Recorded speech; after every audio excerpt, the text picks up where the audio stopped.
Shelter cat saves dying puppies one by one, then leads rescuers to shocking discovery. Margaret Johnson always said that some souls were just born different. When she first saw Lucy at the shelter, huddled in the corner of her cage, yet somehow radiating a quiet dignity, she knew this cat was special. The shelter worker had called her unusual, explaining how Lucy would comfort other cats, grooming them when they were stressed and sharing her food with the newer arrivals. "She's never hissed at anyone," the worker said, watching as Lucy delicately stepped out of her cage and straight into Margaret's arms. "Not even when the vet treats her. It's like she understands we're trying to help." The Johnson household, Margaret, her husband Tom, and their teenage daughter Sarah, had been without a pet since their elderly golden retriever passed away the previous year. They hadn't planned on adopting a cat, but Lucy had other ideas. That first evening at home, Lucy explored her new surroundings with careful precision, her silver-gray coat catching the late autumn light. She was small for a fully grown cat, with extraordinary green eyes that seemed to hold wisdom beyond her 3 years.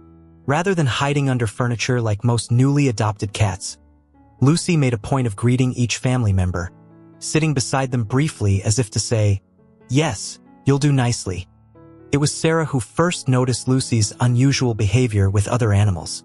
Walking home from school one day, she found Lucy sitting patiently beside an injured sparrow that had fallen from its nest. The cat wasn't trying to hunt the bird. Instead, she was keeping larger predators away while the stunned creature recovered. "Mom!" Sarah called out, amazed. "Come look at this." Margaret watched as the sparrow finally gathered its strength and flew away. Lucy merely blinked slowly, seeming satisfied with her good deed. "Well," Tom said that evening, "I guess we got ourselves a Florence Nightingale of the feline world."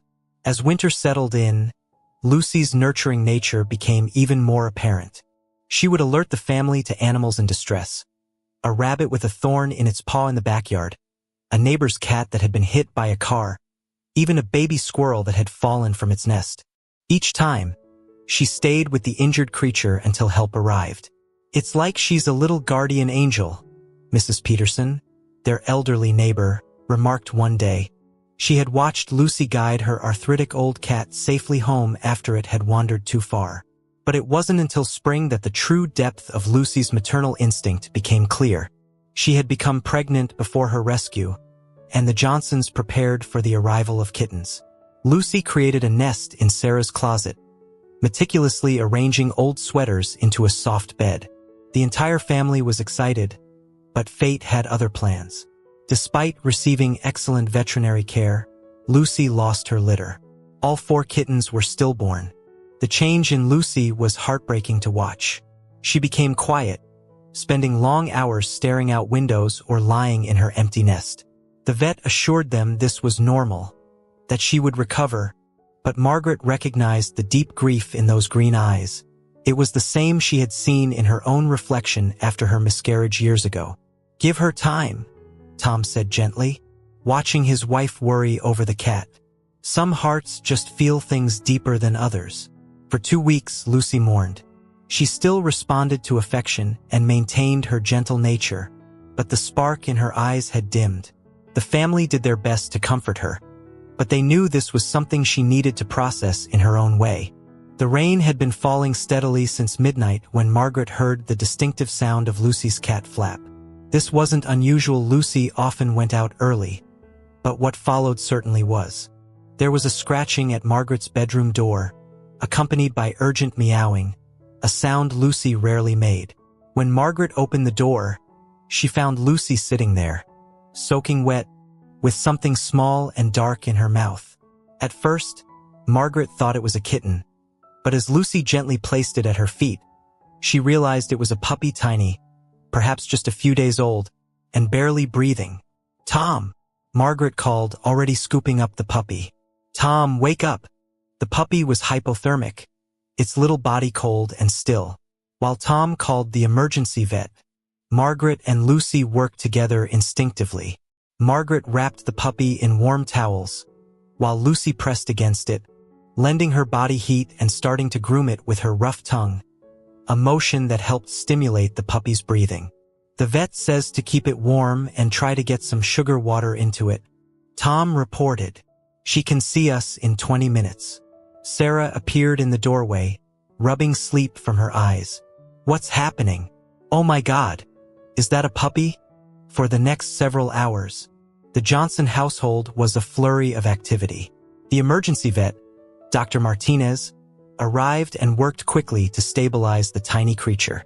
"It's a miracle she's alive," Dr. Martinez said, administering fluids to the puppy. "She's no more than 5 days old." Without Lucy finding her, she left the sentence unfinished, but they all understood. Lucy hadn't left the puppy's side, watching every movement of the vet's hands with intense focus. When Dr. Martinez finished her treatment, Lucy immediately curled around the puppy, now wrapped in a heating pad and blankets. "I've never seen anything quite like this," Dr. Martinez admitted. "Usually, cats with recent losses might adopt other kittens, but a puppy, this is extraordinary." The family watched as Lucy began to groom the puppy again, her movements gentle and methodical. The puppy, responding to the warmth and care, began to make tiny squeaking sounds. "She's going to need round-the-clock care," Dr. Martinez explained. "Bottle feeding every 2 hours, temperature monitoring, stimulation for bathroom needs. Are you up for this?" Margaret looked at her family. Sarah was already on her phone, researching puppy care. Tom was making a list of supplies they'd need. And Lucy looked up at Margaret with those wise green eyes, and Margaret knew the answer. "Of course we are," she said. "Lucy chose us for a reason." Dr. Martinez left them with supplies, instructions, and a promise to return the next day. The family set up a care station in the living room, complete with heating pad, bottles, and puppy formula. Lucy supervised everything, seeming to understand each item's purpose. "We should name her," Sarah said, watching the puppy suckle from a tiny bottle. Hope," Margaret said softly, "because that's what Lucy gave her." Over the next few days, a remarkable thing happened. Lucy not only stayed with Hope constantly but began producing milk. Dr. Martinez was amazed. "It's called induced lactation," she explained.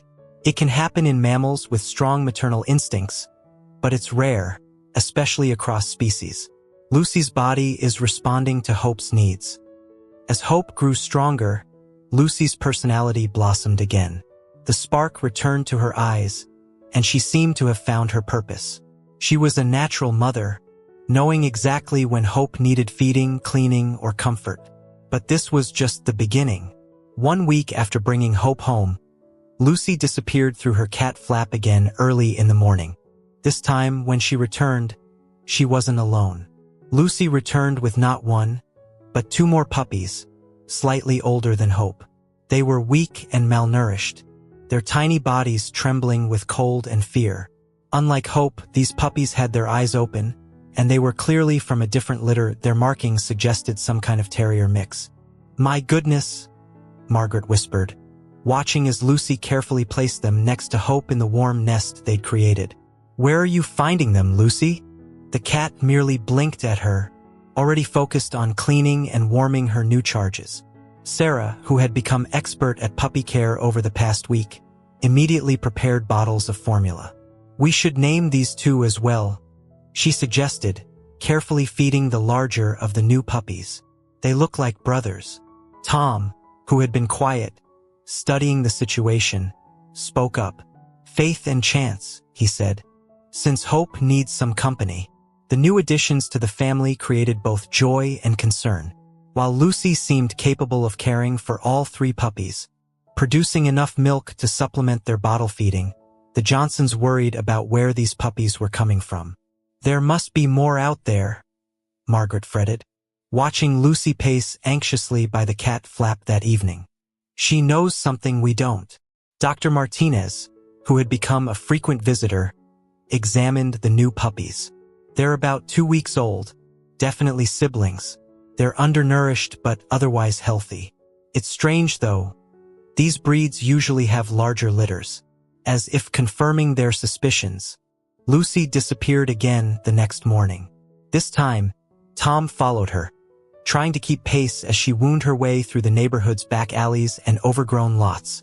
He lost sight of her near an abandoned construction site, where a half-finished housing development had been left to decay after the developer went bankrupt. When Lucy returned home an hour later with another puppy, this one from the same litter as Faith and Chance, Tom called the local animal control. "There's got to be a mother dog out there," he insisted. "Maybe she's sick or injured. These puppies aren't just appearing out of nowhere." Officer Chun from Animal Control agreed to investigate. She arrived that afternoon, watching with amazement as Lucy tended to her growing brood. The new puppy, whom Sarah named Grace, was quickly integrated into the family group. "I've seen some remarkable things in my years of animal rescue," Officer Chun said, "but this is unique. That cat is something special." The search of the construction site revealed nothing that day, but Lucy's behavior suggested there was more to come. She became increasingly restless, dividing her time between caring for her adopted babies and watching the cat flap. The puppies were thriving under the combined care of Lucy and the Johnsons. Hope, the smallest and youngest, followed Lucy's movements with adoring eyes. Faith and Chance, growing stronger by the day, had started attempting to play, their clumsy movements making Lucy watch with what could only be described as maternal pride. Grace, initially the most fearful, had become the most vocal, demanding attention with tiny howls. Word of Lucy's unusual family began to spread through the neighborhood. People would stop by the Johnsons' house, hoping to witness the remarkable sight of a cat nursing and caring for puppies. Lucy accepted these visitors with her usual grace, though she never let strangers too close to her babies. Mrs. Peterson, who spent many afternoons helping with bottle feeds, had tears in her eyes as she watched Lucy with her mixed-species family. "In all my 76 years," she said, "I've never seen such pure love. That cat doesn't care what they are. She just sees babies who need a mother." But as the puppies grew stronger, Lucy's anxiety seemed to increase. She would sit by the window for hours, green eyes fixed on something only she could see, her tail twitching with barely contained worry. Then came the night of the storm when everything changed. The spring storm arrived with sudden fury, bringing sheets of rain and violent thunder that rattled windows throughout the neighborhood. Lucy was especially agitated, pacing between her puppies and the cat flap, making sounds none of the Johnsons had ever heard before, somewhere between a meow and a cry. "Something's wrong," Sarah said, watching Lucy's distress. "She wants to go out, but she's afraid to leave the puppies." Margaret and Tom exchanged glances. Over the past 2 weeks, they'd learned to trust Lucy's instincts. Tom pulled on his rain jacket. "I'll go with her," he said, opening the front door. Lucy shot out into the darkness with Tom following close behind. Margaret and Sarah stayed with the puppies, who were unsettled by the storm and their adoptive mother's absence. Lucy led Tom back to the construction site, moving with urgent purpose despite the driving rain. This time, she headed straight for a partially completed foundation, where rainwater was rapidly pooling. Tom's flashlight beam caught Lucy disappearing into a narrow gap between concrete blocks. He heard her meowing desperately and got down on his hands and knees to peer into the space. What he saw made his heart stop. A large dog, some kind of shepherd mix, lay on her side in the rapidly flooding space. Around her were 2 more puppies, and the mother dog was clearly very ill. Her breathing was labored, and she barely responded to Lucy's presence. "Hold on," Tom called out, already dialing Officer Chen's emergency number. "We're going to get you out of there." What followed was a race against time and rising water. Officer Chun arrived with a team, including Dr. Martinez, who had stayed late at her clinic after receiving Tom's urgent call. The rescue operation was complicated by the storm and the confined space, but eventually, they managed to extract the mother dog and her remaining puppies. "She has a severe infection, Dr. Martinez announced after a quick examination in the back of her mobile clinic. "Probably started while she was nursing. She's been getting weaker, unable to care for the puppies properly. That's why." That's why Lucy's been bringing them to us, Margaret finished. She had arrived with Sarah after Tom called, leaving the other puppies safely at home with Mrs. Peterson. The mother dog, whom they later named Angel, was rushed to the emergency veterinary hospital. Her 2 remaining puppies, whom Sarah named Mercy and Joy, were taken home to join their siblings. Lucy greeted them with the same loving care she'd shown the others, though she remained agitated until Tom returned with news about Angel. "She's going to make it," he announced, exhausted but smiling. "She'll need weeks of treatment, but she's responding well to antibiotics." The story of Lucy's rescue mission spread quickly through the community. Local news stations picked up the tale of the heroic cat who had systematically saved an entire litter of puppies, bringing them to safety one by one while their mother grew too sick to care for them. "She must have been visiting Angel regularly," Officer Chun theorized, "bringing her food, keeping the puppies warm. When she realized the mother was getting worse, she started bringing them to a safe place. But how did she know to come to us?" Sarah wondered, watching Lucy nurse all 6 puppies, her complete adopted family finally united. Margaret smiled, remembering that first day at the shelter. She knew because that's who she is. Some souls just know where they're needed. The next few weeks brought many changes to the Johnson household. The Johnsons' home became the epicenter of an extraordinary outpouring of community support. As Lucy's story spread, neighbors who had barely spoken to each other in years found themselves working together to help care for the unusual family. Mrs. Peterson organized a schedule of volunteers to assist with the round-the-clock feeding schedule. Mr. Rodriguez, the retired carpenter from 3 doors down, built a special expanded bed area that could accommodate Lucy and all 6 growing puppies. Even teenagers from the local high school started dropping by after classes, eager to help socialize the puppies and document their progress on social media. "Look at this," Sarah said one evening, showing her parents her phone. "Lucy's Instagram account has over 50,000 followers." The photos and videos of Lucy tenderly caring for her adopted family had touched hearts worldwide.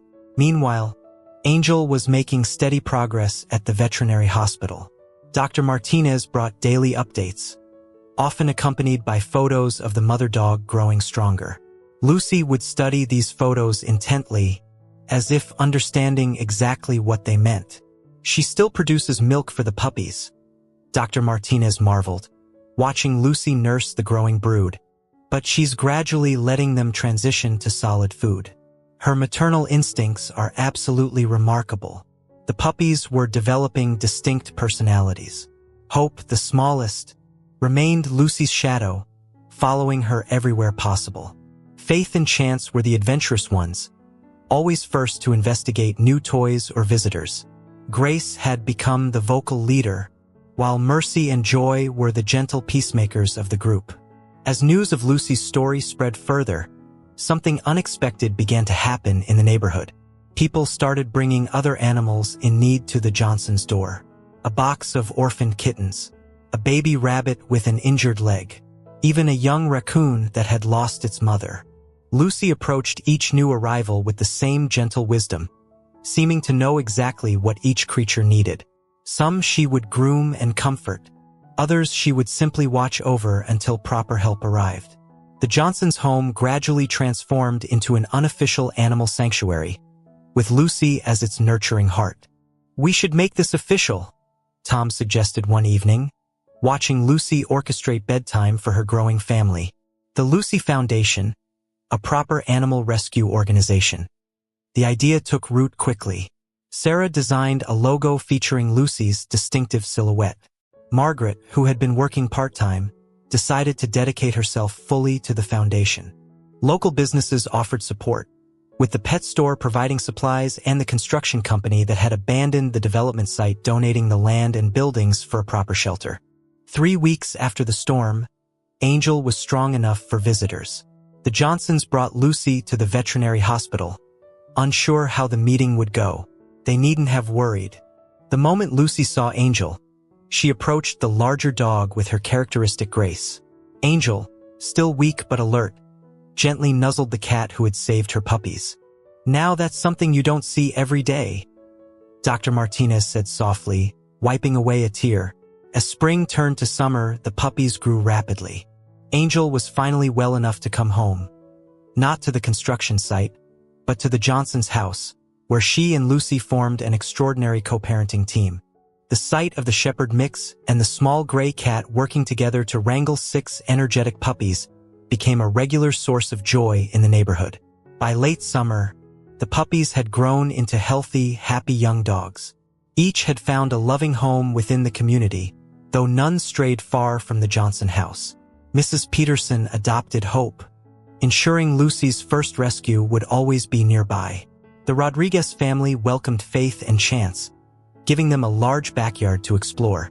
Grace found her home with a young couple who had recently moved to the neighborhood, while Mercy and Joy were adopted by Dr. Martinez, who couldn't bear to part with them after all they'd been through together. Angel stayed with the Johnsons, becoming an integral part of both the family and the newly established Lucy Foundation. She and Lucy continued their remarkable friendship, working together to help other animals in need. Their unlikely partnership became a symbol of what was possible when love transcended boundaries. The foundation flourished, transforming the abandoned construction site into a state-of-the-art animal sanctuary. The building that had once sheltered Angel and her puppies during their darkest hours now provided safety for dozens of animals awaiting their forever homes. Lucy could often be found making her rounds, checking on new arrivals and offering comfort to those who needed it most. "She hasn't changed a bit," Margaret would say, watching Lucy gentle a frightened kitten or sit patiently beside a nervous dog. "Still the same old soul who knows exactly what others need." The Foundation's work extended beyond animal rescue. Schools began bringing students for educational programs about compassion and care for animals. Lucy, ever patient, would sit regally as children learned about her story, seeming to understand the importance of her role in teaching the next generation about kindness. Sarah, inspired by Lucy's example, decided to study veterinary medicine. "Lucy showed me that healing isn't just about medicine," she explained in her college application essay. "It's about love, patience, and seeing beyond differences to help those in need." The neighborhood itself had been transformed. People who had once barely acknowledged each other now worked together, bonded by their shared mission to help animals in need. The Lucy Foundation became a source of community pride, hosting events that brought people together and celebrating the power of compassion. Lucy's story appeared in newspapers and magazines across the country. A children's book author wrote Lucy's Love, which became a beloved tale about acceptance and nurturing. The royal green eyes that had once looked out warily from a shelter cage now gazed from thousands of book covers, inspiring young readers to show kindness to all creatures. As the years passed, Lucy slowed down but never lost her special touch. Even in her senior years, she would still alert the family to animals in distress. Though she now left the more active rescue work to younger cats and dogs at the sanctuary, her adopted puppies, now grown dogs, would visit regularly, each greeting their unusual mother with the same devotion they had shown as tiny, helpless pups. One crisp autumn evening, much like the one when Lucy had first come home with the Johnsons, Margaret found her sitting on the back porch, watching the sunset. The small gray cat who had changed so many lives was now elderly herself, her muzzle frosted with white, but those remarkable green eyes were as bright as ever. "You knew all along, didn't you?" Margaret said softly, sitting beside her. "You knew exactly what you were meant to do." Lucy blinked slowly at her, then purred, settling into Margaret's lap as they watched the sky turn golden. Around them, the sounds of the sanctuary drifted on the evening breeze, happy barks, contented meows, and the voices of volunteers finishing their day's work. In the years that followed, Lucy's legacy lived on through the countless lives she touched. Not just the animals she saved, but the people she brought together. Her story became a testament to the extraordinary capacity for love that exists in all beings, regardless of their species or circumstances. The Lucy Foundation continued to grow, expanding to other communities and inspiring similar programs across the country. But at its heart remained the simple truth that had started it all, that love knows no boundaries, and that sometimes the most profound healing comes from the most unexpected sources. In the end, Lucy's greatest gift wasn't just the lives she saved or the community she helped build. It was the reminder that within each of us lies the capacity for extraordinary compassion, if only we have the courage to let it shine. As Lucy entered her twilight years, her influence continued to grow in unexpected ways. The foundation began a special program called Lucy's Listeners, where elderly residents from local nursing homes would visit the sanctuary. Many of these seniors, some unable to keep pets of their own anymore, found immense comfort in spending time with the animals. Lucy seemed to have a particular affinity for these older visitors. She would often choose to spend her afternoons in the sanctuary's sunny senior corner, where comfortable chairs had been arranged for both human and animal visitors. Here, she would settle next to elderly guests, her presence bringing comfort and often triggering memories of their own beloved pets from years past. "She reminds me of my first cat, Mittens," Mrs. Harrison, a 92-year-old regular visitor, would say as Lucy gently pressed against her legs. "Back in 45, when I was just a young girl," the stories would flow, and Lucy would listen, her green eyes focused intently on each speaker. Somehow, she knew which visitors needed physical contact and which preferred quiet companionship. Some days she would sit for hours with a single person, providing silent comfort during difficult moments. Dr. Thompson, a geriatric specialist who had started referring his patients to the sanctuary, noticed remarkable improvements in his elderly clients who participated in the program. "There's something about Lucy's presence that helps them open up," he observed. Patients who barely spoke during therapy sessions would share their life stories while stroking her fur. "It's as if she carries a wisdom that bridges generations." The Johnson family documented these interactions, and soon Lucy's Listeners became a model program, replicated in animal sanctuaries across the country. Research studies began documenting the therapeutic benefits of these intergenerational connections between seniors, rescue animals, and young volunteers. Sarah, now in her final year of veterinary school, focused her thesis on the healing power of human-animal bonds, using Lucy's story as a central case study. Her research revealed how the simple act of caring for animals could bring purpose and joy to people of all ages. "Lucy taught us that age is just a number," Sarah wrote. "Whether you're a senior cat, an elderly person, or a young puppy, the capacity to give and receive love remains constant." As Lucy's muzzle grew whiter and her steps became slower, she continued to teach valuable lessons about aging with grace. She showed how wisdom and love could deepen with time, even as physical abilities changed. The puppies she had saved years ago, now mature dogs themselves, would visit regularly with their families, creating a beautiful circle of care and connection. On warm afternoons, Lucy could often be found in her favorite spot on the sanctuary's front porch, overseeing everything with quiet dignity. Young kittens would curl up beside her, seeking the comfort of her presence, while older cats and dogs would stop by as if paying respects to a beloved elder. "She's showing us how to age beautifully," Margaret would say, watching Lucy mentor the next generation of sanctuary animals. "Every gray hair is a badge of honor, every slow step a reminder of the journey that brought us here." The story of Lucy, the cat who built a community, continues to inspire new chapters of hope and healing. In her gentle wisdom, she reminds us that love grows richer with time, and that it's never too late to make a difference in the lives of others.